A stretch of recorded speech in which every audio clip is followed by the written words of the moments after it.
ladies and gentlemen. The story you are about to hear is true. Only the names have been changed to protect the innocent. NBC brings you Dragnet.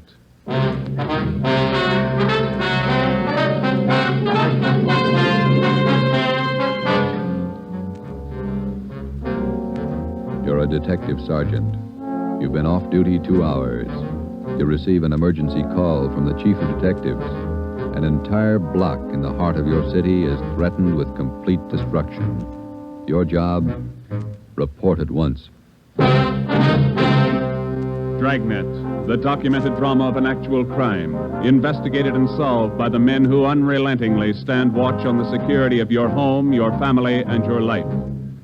For the next 30 minutes, in cooperation with the Los Angeles Police Department, you will travel step by step on the side of the law through an actual case from official police files. From beginning to end, from crime to punishment, Dragnet is the story of your police force in action.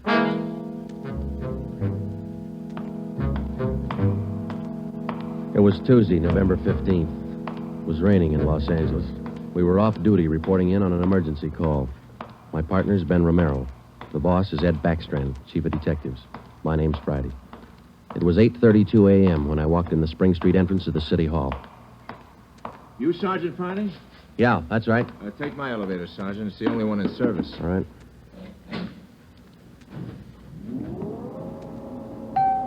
I'll run you up to 16.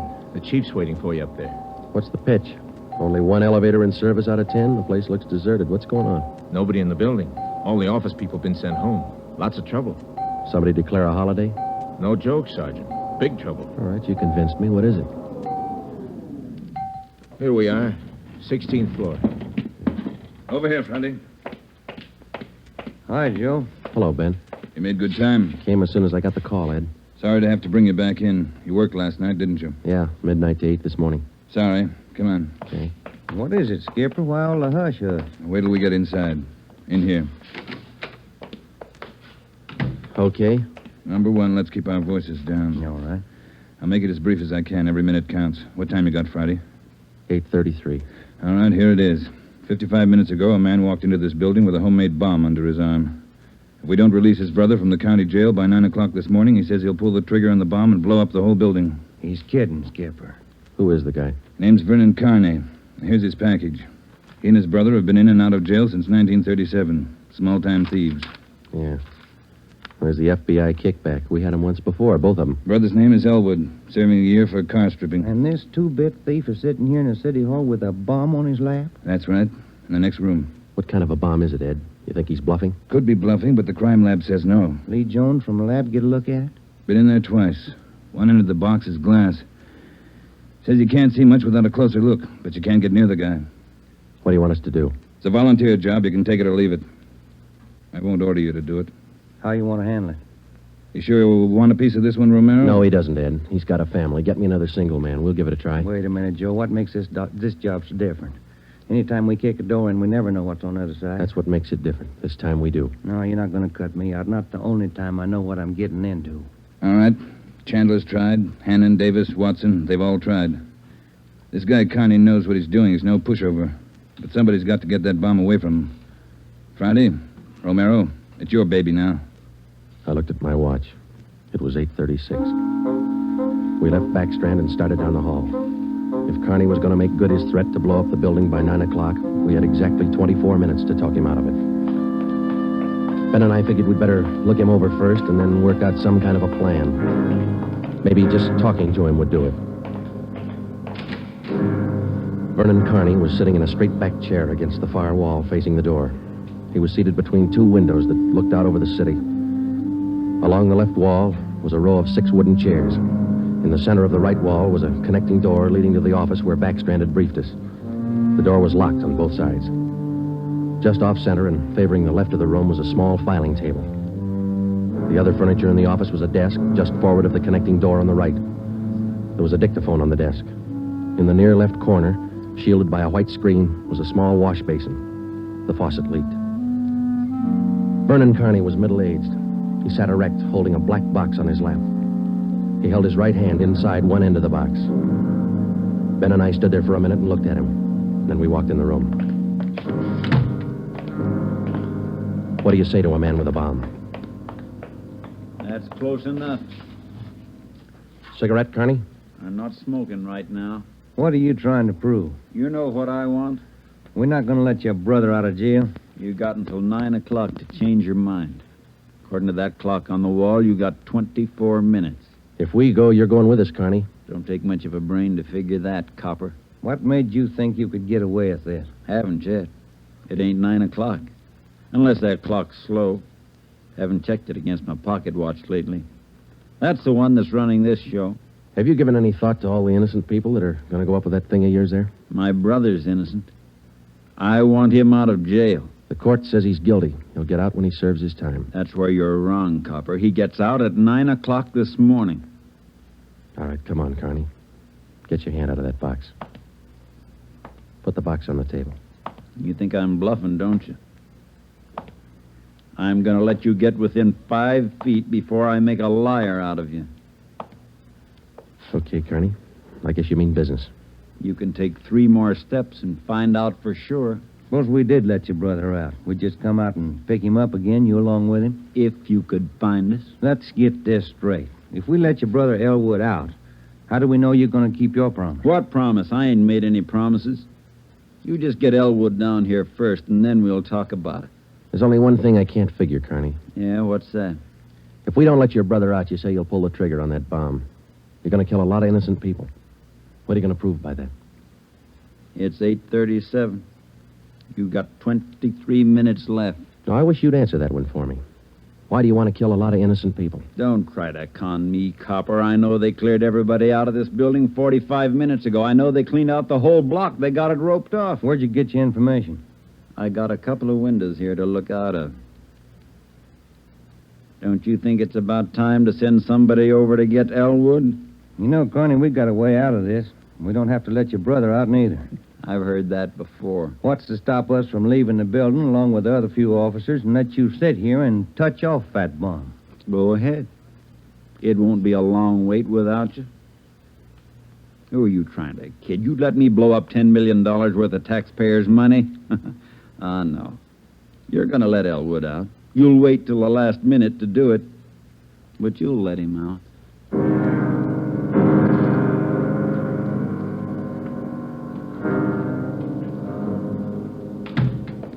Ed, I'm still not convinced Carney can back up what he says. Then why didn't you take the box away from him? Yeah. We're in a spot, let's face it. How about an eye for an eye, Skipper? What do you mean? If he pulls the trigger on that machine, he kills us. How about us getting him first? All right, Romero.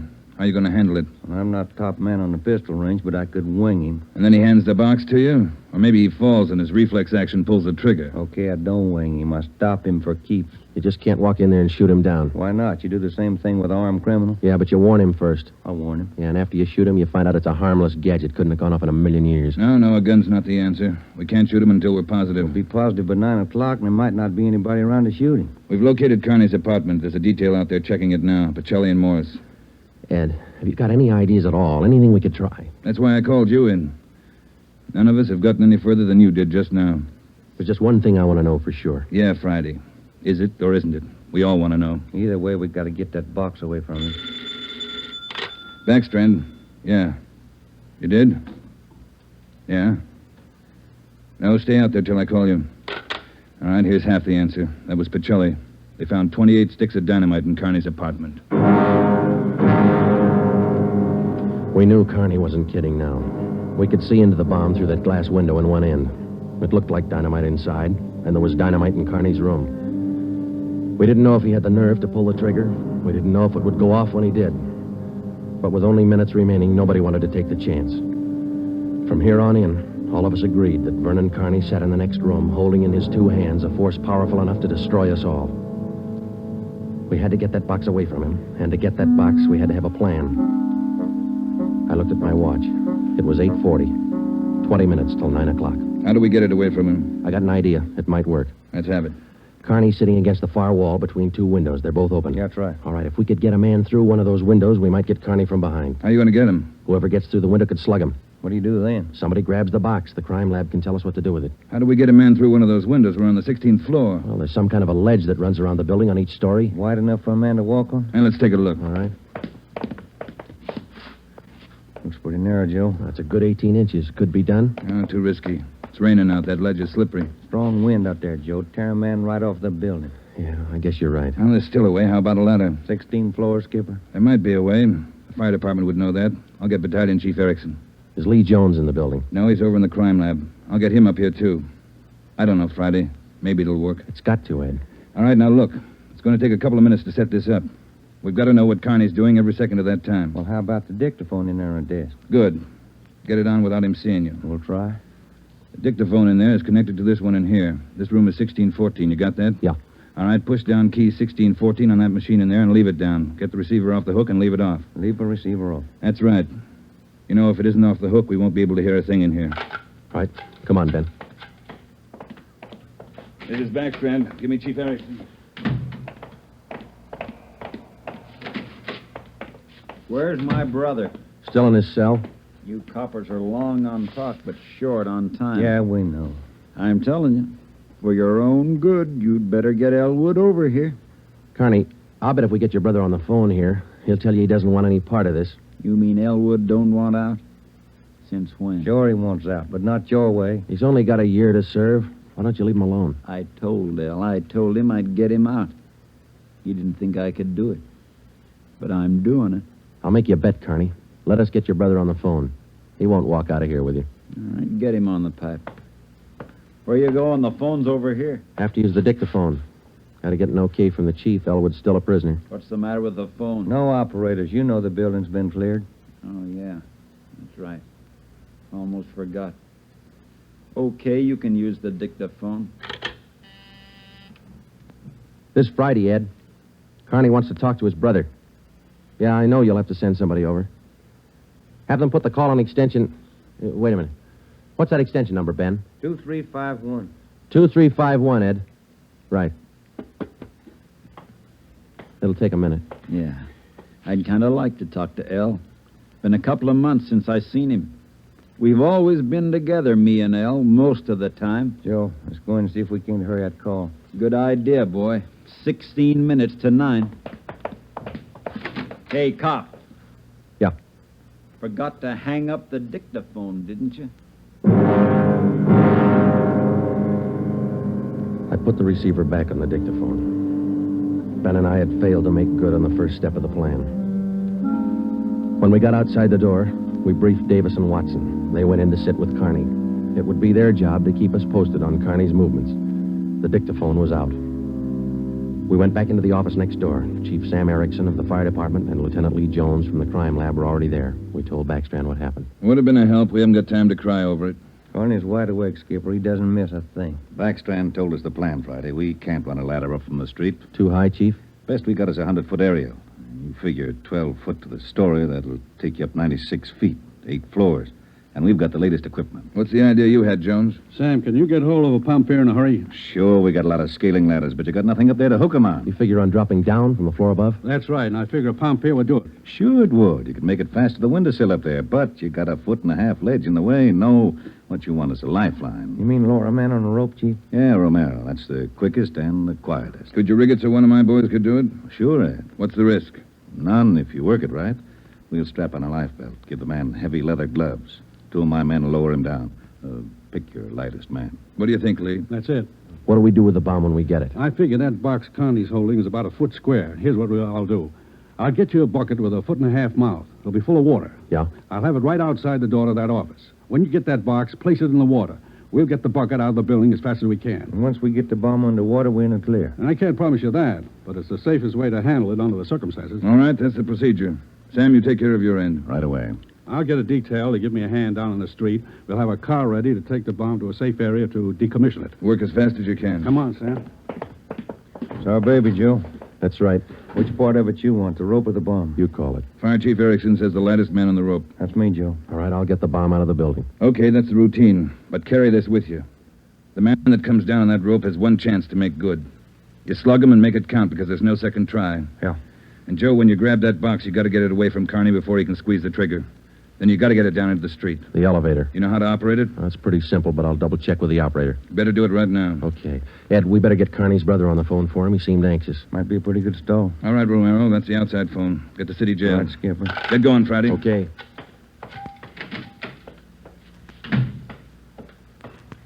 Hey, you. Elevator man. Yeah, Sergeant. Let me see if I know how to work that thing. You taking over the elevator? Well, in a couple of minutes. You want to check me out? Nothing to it, Sergeant. All right. Now, here's the control, see? You push this lever right to go up, left to go down. You see this little trigger on the underside of the handle? Yeah. That's the safety lock.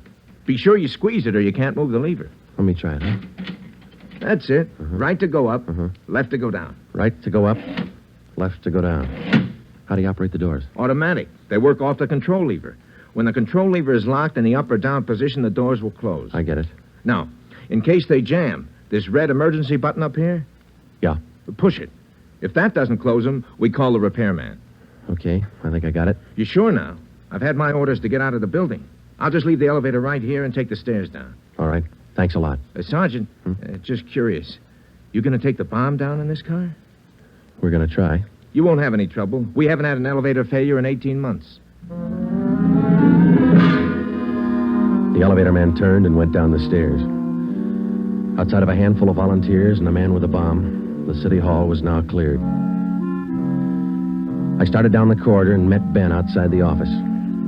He told me that Lee Jones and Chief Erickson were on their way up in the freight elevator at the rear of the building with the necessary equipment. The 2 fire department volunteers were with them. The phone call had been put through to the city jail, and in a moment, Elwood Carney would be ready at the other end of the line. We went in to tell Carney.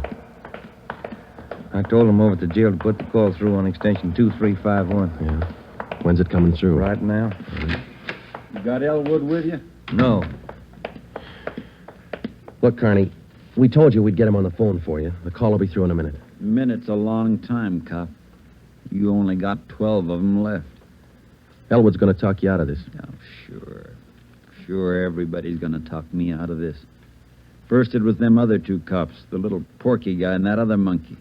Then you and this Dixie Doughhead here, and now it's Elwood. Come off it, will you, and get my brother over here. That's him. It's your brother, Connie. I'll get him. Stay put, you.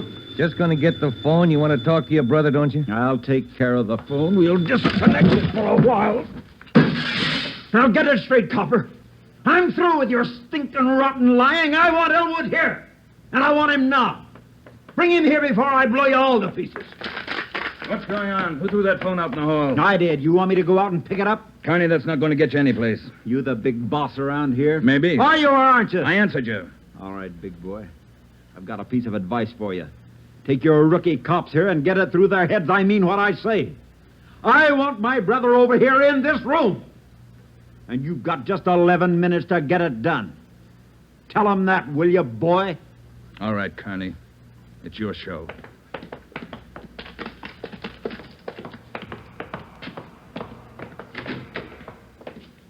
All right, we got to work fast now.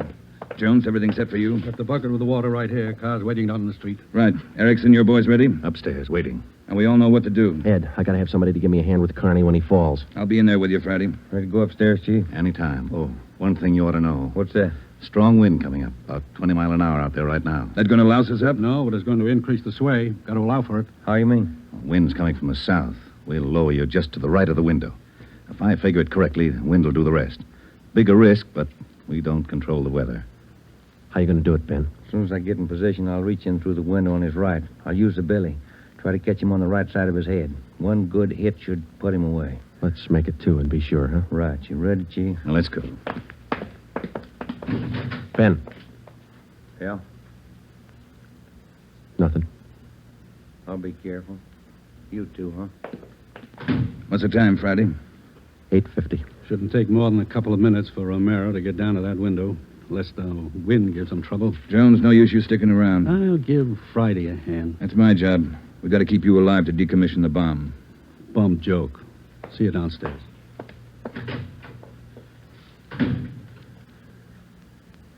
You ready, Ed? Yeah. Scared, Friday? Yeah. That makes us even. Come on. Ed Backstrand and I went into the next room with Vernon Carney. Our job was to keep him occupied until Ben was lowered to the windowsill from the floor above. Ben was going to make a try from the window on Carney's right. Somehow, we had to keep Carney's attention on us and away from that window. If anything went wrong and Carney got out of position, the plan would fail. If Ben was spotted, the plan would fail. If Chief Erickson didn't estimate the force of the wind correctly, the plan would fail. After Ben slugged Carney, my timing had to be perfect. If it wasn't, the plan would fail. I looked at my watch. It was 8 minutes to 9. Carney, anything we can say that'll make you change your mind? I've asked you 100 times. Now I'm ordering you. You're going to get to a phone and have somebody send Elwood over here right now. I'm through waiting. Now move. You ripped out the phone, Carney. Well, find another one. I told you I'm sick of your two-bit stalling. We've got until 9 o'clock to make up our mind about this. You had until 9. But you wouldn't do what I told you. Now I'm cutting you short. You guys have got exactly 1 minute to get a phone in this room where I can hear you call the jail and have them send Elwood over here. You said 9, Carney. All right, Joe. We'll give him what he wants. Davis, unlock the connecting door to this office. I'll get the phone, Ed. Will the cord reach? Yeah. Your brother's a prisoner. He's in our custody and he's under our protection. We can't place his life in jeopardy. Why not leave it up to Al? Here's the phone, Ed. Yeah. Kenworthy, this is Backstrand. We want Elwood Carney over here at City Hall. His brother wants to see him. Explain the situation. If he wants to come, get him over here. Leave it up to him. Room 1614. You'll have to use the freight elevator. And tell him to hurry. Yeah. Tell him to hurry. That's the only smart thing you've done today.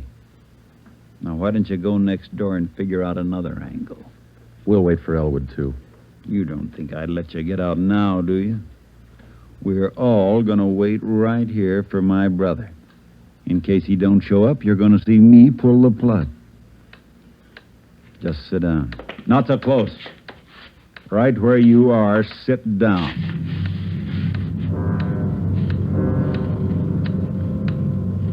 Loud clock, ain't it? Windy. Getting cold in here.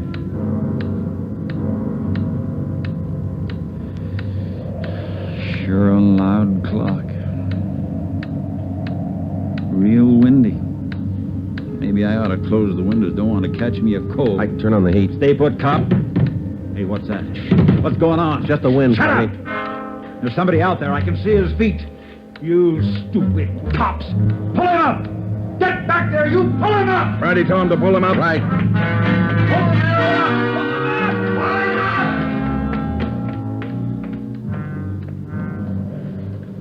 up! All right, Carney. You win. You bet I win, you dumb coppers. You didn't think I'd miss a trick like that? We'll just close these windows, boys. There's one, and lock it. And here's... Here's your brother, Carney. Yeah. Hi, Al. Hi, Vern. You did it. I told you. I told you I'd do it, didn't I? That's far enough for the rest of you. Al, come on over here. You're crazy, Vern. You're crazy. That's what they've been trying to tell me. We're going home, Al. How are you going to do it? There's a million cops outside. People all over town heard about this. They're holding the crowd back. They ain't gonna stop us now, Al. You'll never make it. Either one of you. I got him this far, didn't I? We'll make it. Vern, you think we could do it? Hey, you. Yeah? You're gonna get a car ready for us, a fast one. Have it in front of the building. Move! All right, Friday, do what he tells you. Right. Hold it. Yeah. If you ain't back by 9 o'clock, the deal still holds. I told them I'd pull the pin at 9, Al, if they didn't let you out. You ain't fooling, are you, Vern? Will that gadget really blow? 4 miles high. You know what that means, Al? Yeah, but they won't let you pull it. We're getting out. All right, Copper. Get the car. You got 4 minutes.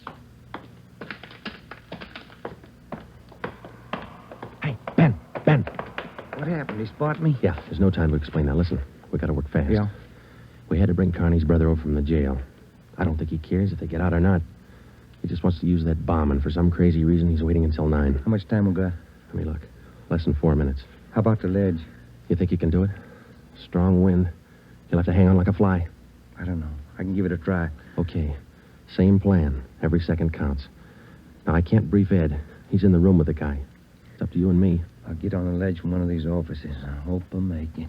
If you don't, we'll know you tried. Hurry. Hey, Ben, wait a minute. Yeah? I forgot. The windows. The one on his right. He locked it. You'll have to crawl around to the one on the left. You got it? Right. Okay. The car will be ready in 2 minutes. Out front. Fine. Elle and I'll just sit here and wait. Gonna be good being back together, huh, Elle? We always were real good together, Vern. Yeah, that's the way brothers ought to be together all the time. Together. Vern, I'd feel better with a gun. We don't need no gun, Elle. We got the bomb. We'll need a gun when we get out, when we get on the road. Okay. Take your pick.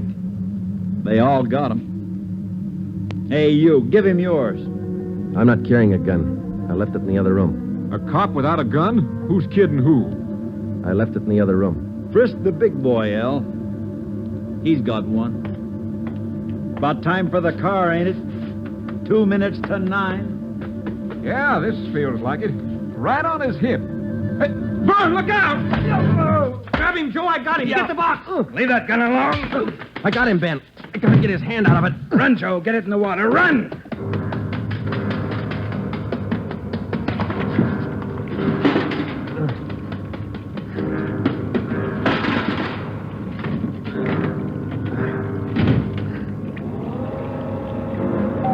In a fast elevator, 16 floors isn't very much, but I've never shared an elevator with a live bomb.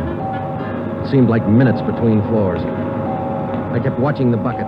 The bomb was completely underwater. A small stream of bubbles was hissing to the surface. I waited.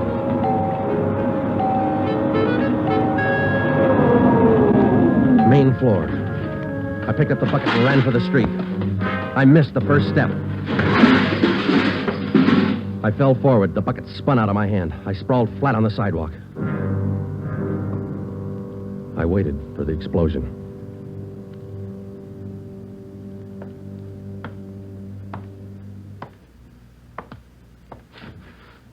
It didn't go off Friday. I gave it a good chance, Lee. It was all there. Look, at least a dozen sticks of dynamite. Snyder, bring that over here. Here you are, Lieutenant. Thanks. Here's why it didn't go off. Had it rigged for a hard trigger pull. Would have taken a good yank to set this one off. Yeah. Hi, Joe. Hi, Ben. Clumsy.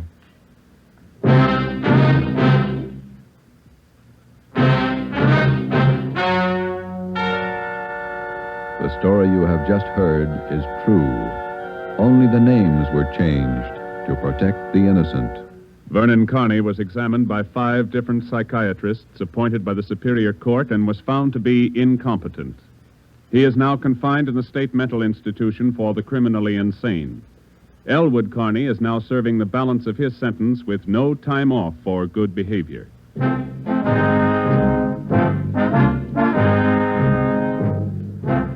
have just heard the 7th in a new series of authentic cases from official files. Technical advice for Dragnet is furnished by the Los Angeles Police Department. Tonight's program is dedicated to Town Marshal Lon T. Larson of the Mount Pleasant, Utah force, who, on the night of October 15th, 1945, gave his life so that yours might be more secure.